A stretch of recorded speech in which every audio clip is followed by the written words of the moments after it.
Hey yo, what's up, y'all? It's your boy Steve Penn. I got a little dope story I want to share with y'all, man. It's definitely one of the highlights of my life.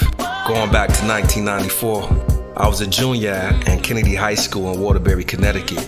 Around that time, I was playing basketball for the Kennedy Eagles, coached by the notorious Jack Tagley and John Noggle. Our junior varsity team went like 20-0 that year. It seemed like my high school always had a dope squad with players that could have or should have gone pro, such as Jerome Malloy, Malik Williams, Garnett and Garrett Pettaway, and Armin Lavassa, just to name a few. I'm pretty sure they're all doing well now. At least I pray that they are. I was an okay player, nowhere on their level. I was much better at street ball. I was just good enough to make the team, I guess. Perhaps I didn't practice enough because I was always wrestling with the idea of creating music and writing rhymes, trying to figure out what dream I wanted to make a reality for me.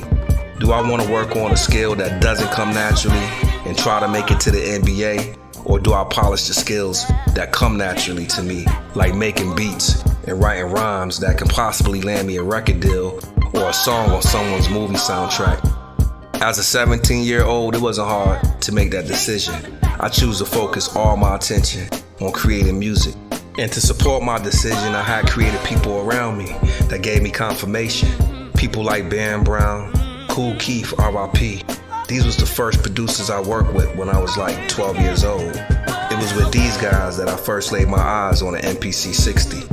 A little later, I met G-Doze, DJ Live, and the Gilla Crew. I'm not gonna name all the members because it's just too many of them. Just know that back in the day, we all came together and formed a crew called the Abbey People. But there's one childhood friend that I must mention. And if it had not been for him, I wouldn't be able to bring you all the story. He goes by the name of Corey Gordon. I can't really tell you how I met Corey because we have been friends for just that long. We grew up on Willow Street in Connecticut together, one of the most deadliest hoods. Corey was heavily influenced by film director and producer Spike Lee and had dreams to do something major in the movie industry himself one day.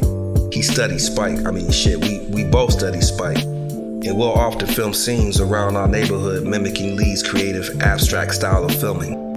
One day Corey asked me, "Hey yo man, come with me to NYC." Spike Lee was having a movie audition for the movie Clockers at the Tribeca Film Center in Manhattan. And he wanted to try out for the role. And of course I agreed to go. And that following weekend we both hopped on a train from Connecticut and headed to NYC. When we arrived at the Tribeca Film Center, there was a long ass line of people waiting to be auditioned.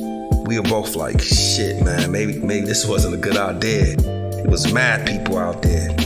No more than like 5 minutes later, one of the casting directors pointed toward our direction and signaled for our attention. Corey pointed back to himself saying, "Me?" Casting director signaled back to Corey saying, "No, he's pointing at me, he's pointing in my direction." And I'm saying to myself, "You talking to me?" He gestures back, shaking his head up and down, indicating to me that it is me that he's pointing at. We approach each other and he tells me to follow him. And he walks me to the beginning of the long line where all the casting team was seated in one area. He hands me the script for the lead role Strike, the main star in the movie Clockers. On the cover page of the script, it indicated that they wanted me to return on April 16th, 1994. Man, I couldn't believe it. Corey couldn't believe it. We both was happy as hell knowing that if I make it, Corey makes it. We returned back home, back to CT to give our people the news. Everybody was excited. After all, I didn't go to the audition for me. I went to the audition to support my homeboy Corey. Months go by and I'm rehearsing my ass off. My family's rooting for me. My high school's rooting for me. So much so that I decided to quit the basketball team. While my basketball skills was getting better, I wasn't practicing that much that summer anyway. In my eyes, I had bigger fish to fry. I didn't believe I would get that much playing time anyway that following year. April approaches. I'm ready to show the cast and crew what I've been working on. I head back to NYC, Tribeca Film Center to be exact.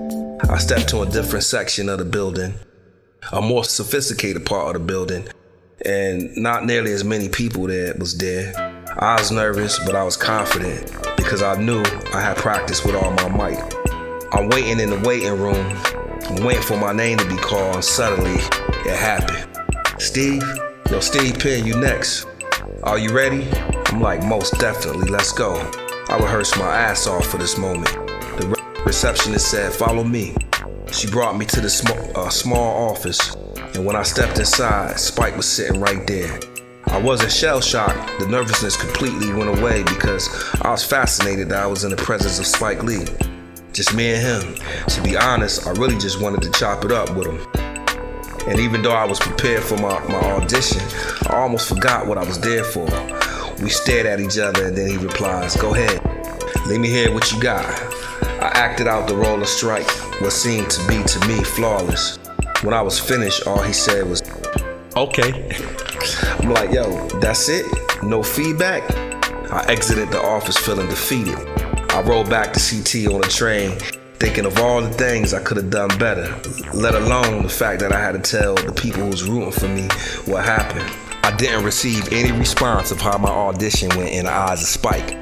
Months go by, and it's early 1995. I received a call from 40 Acres and a Mule, or it could have been Tribeca Film Center. They wanted me to come back to shoot. I was overly excited, all over again. I was like, yeah, I did it. Amazed. My family and friends was excited as well. Around this time, my mother and I decided that it would be better for me to hang out in Brooklyn with my cousin Javon and Aunt Francine for the summer. Farragut Projects to be exact, because we didn't know how many more times that I would be called back to audition for the role, and we wanted to be ready when Spike called. The second time around, I was able to chop it up with Spike. My mother was there with me. We met Spike on Lafayette Ave at his 40 Acres and a Mule office. It was a brownstone. I was fortunate to shoot a few still shots of me as a dead man in the garage. This time around, I was able to personally hand him one of my demos that I've been working on all that summer. But you know what? Till this day, I don't know if the still shots that I took was ever used in the movie Clockers, but however, it was still a great experience. And big up to the guy who received the lead role, Mekhi Phifer, who is one of my favorite actors to this day. Spike, if you see this or hear this, I still get busy, man. And if you ever need some sync music for one of your classic films, holla at me. I appreciate the experience. Peace.